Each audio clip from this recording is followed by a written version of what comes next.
Our topic for today is how to install electrical outlet. An electrical outlet or receptacle is designed to receive an electrical plug for appliance and lamps. A typical outlet, either 120 volts or special 240 volts models such as those Windows air conditioners, dryers, and other large appliances. There are two types of 120 volts outlets: 15 amp and 20 amp.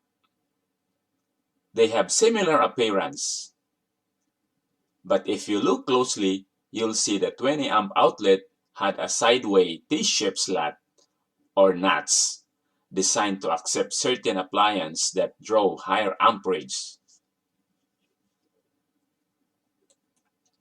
It is important to install the correct type of outlet for circuit amperage rating. Each of the two outlets has a long neutral slot, a shorter hot or live slot, and a half-round ground hole. This is a 15 amp receptacle outlet served by a 2-wire 14 gauge cable with ground wire. This type of outlet is found mostly in living room and bedroom wall outlet. Now let's proceed to 20 amps 120 volts receptacle outlet. This is a 20 amp 120 volt receptacle outlet. It's usually found in kitchen, bathroom, and laundry room. A 20 amp receptacle outlet like this served by 12 gauge cable with ground wire. And this is how you connect the wires.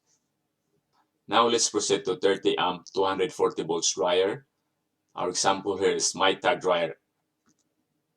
This is a NEMA 14-30R dryer receptacle 4-prong outlet. A 30 amp receptacle served by 4-wire 10 gauge cable, and a 30 amp full-size double pole circuit breaker. GFCI outlet or ground fault circuit interrupter is a device that protects us from receiving electric shock. It works by comparing the input current on the hot side to the output current on the neutral side. GFCI required on bathroom, kitchen, basement, laundry room, and areas where water source is present. EFCI stands for Arc Fault Circuit Interrupter and is required for all 15 and 20 amp power outlet in family room, living room, bedroom, closet, hallway, and similar room.